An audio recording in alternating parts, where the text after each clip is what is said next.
Is this the best keyboard under $100? See, I tried a ton of budget kings, but I'm interested in seeing at what point does budget start to become cheap. Now, of course, after diving into mechanical keyboards around the budget premium renaissance, you're bombarded with contenders like Keychron, Mellotrix, QWERTY keys, and more that all provide insane all-aluminum boards. So going into testing on a plastic board that Epomaker sent over costing a beauty of $89.99, I was intrigued, and quite frankly, a little skeptical.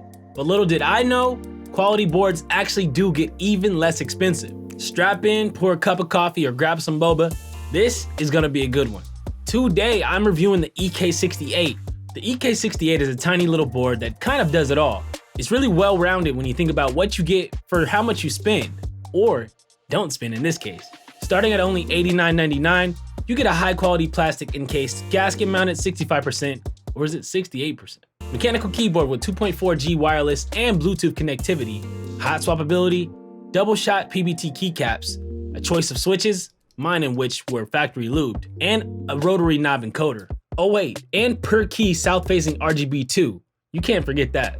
So in the box, you get a non-coiled USB-C cable, switch and keycap puller combo tool, and some alternate accent keys in case you prefer the monotone gray look. You also get a very simple manual with about everything you need. Now let's get a look at this board and talk about the design. The design leaves a lasting imprint, and for plastic, it sure looks premium in my eyes. The side profile reminds me a little bit of the ARC 60 with some nice curvature, but it's not as pronounced. You're also not gonna spot any screws on this case anywhere. I'll explain a little to that in just a few. Keycaps included are one of my personal favorite colorways, and they match the casing perfectly. The little dongle port right here is super convenient, and it really gives some points for making this board extremely easy to travel with, since it is wireless. It's lightweight, and it has 2.4G and Bluetooth to choose from. Polling rate is about 1000 Hz for 2.4G and wired modes, and about 125 Hz under Bluetooth mode. Now, the only thing that I disliked about the design is that it's pretty much near impossible to get this thing open. But I guess good thing it performs so well stock. So I tried to get it open, and I didn't want to scratch it up too much before filming, but I eventually got it open and was able to mod it. Make sure you stay tuned for that extensive sound test coming up. So I asked Epomaker, what's the easiest way to get this thing open? I don't want to break something. They mentioned to use a plastic pry tool or a guitar pick to kind of, pry it open. But honestly, I found a much better way to get it off, and you only have to remove like 1 or 2 switches. Under here, you can just grab the top casing and remove it by force. It doesn't feel like it's gonna snap or break, nor scratch at all when I tried this method either. With that tip alone, I don't know, man, you might wanna hit that subscribe button. But if you do like to change keystrokes, RGB, and macros, there's an EK68 driver software that is actually surprisingly pretty intuitive. For a lot of people these days, that is a pretty common thing that we've gotten comfortable with, so again, nice little plus. Now the wireless capabilities are really where this board shines for me. With a 30,000 milliamp battery, you can take it on the go and pretty much not even have to worry about it. Now if you game with keyboard or keyboard and mouse, this frees you up so much when it comes to being tied down to a USB cable, man. Plus it's swift and responsive up to a pretty decent distance.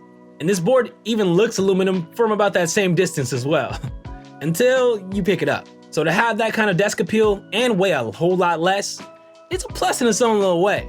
Now let's talk about sound, man. A lot of people are probably wondering, what does it even sound like? Well, this board has a steel plate, a good amount of foam installed from stock, lube stabs, and my Gateron Pro Yellow 3.0s were factory lube too. And with that being said, here's the sound test.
Now I'll let you form your own opinions and sound off in the comments below, but personally, this board is pretty much near perfect.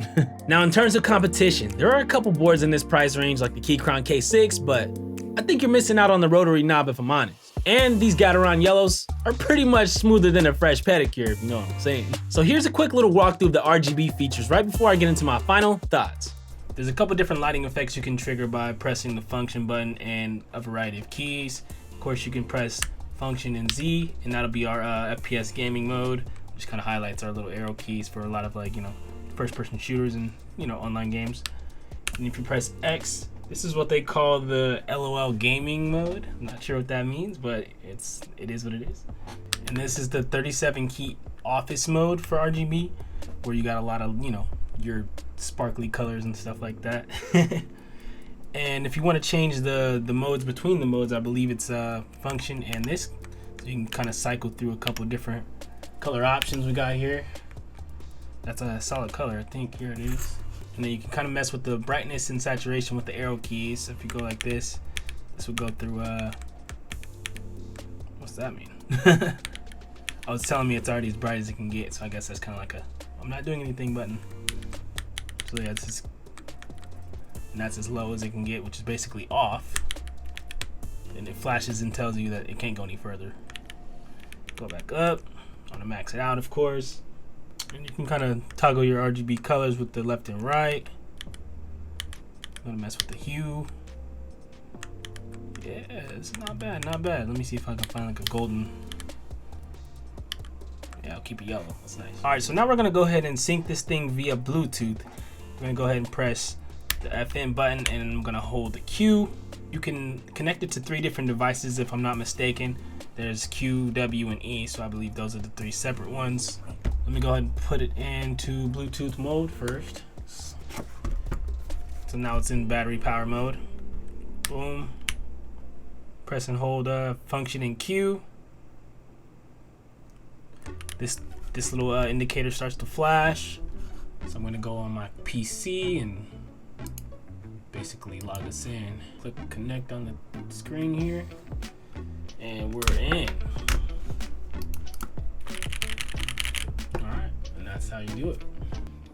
All right, now we're gonna initiate the 2.4G Wi-Fi mode. So first you'll need to just, switch it over to 2.4 mode.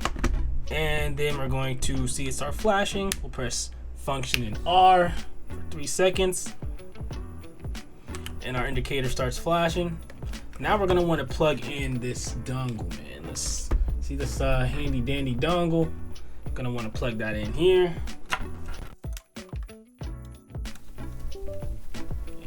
Go. It's paired and it should be working now. Yep. Looks like a charm. So those who are looking at the EK68 and wondering where the function row is, there's still a way to access that. So for this whole top row, if you hold FN and press 1, 2, 3, 4, 5, 6, 7, and so on all the way up to plus, you get F1 through F12. Pressing function and escape doesn't do anything. All right, let's get into these final thoughts. Now, like I said before, this little board pretty much does it all and has a lot going for it. With fan favorites of the golden years like the KBD67 Lite being discontinued, there's a lot of room for this board to shine. Mostly because there's a lot of boards out there that you're gonna pay a lot more for and probably have a lot worse time with. Out of the box, it performs very nicely, but 1 or 2 of the stabs could use a little work, even though I could tell that they made a good effort to tune it before shipping. My modded version with the HXT BDZ on the wires and 205G0 on the housings really transformed them though. But oh my gosh, bro, be careful with that Dragon Ball BDZ stuff. It gets everywhere quickly, so wear gloves and do not eat directly after working with it. I'll be right back. All right, who is this board for?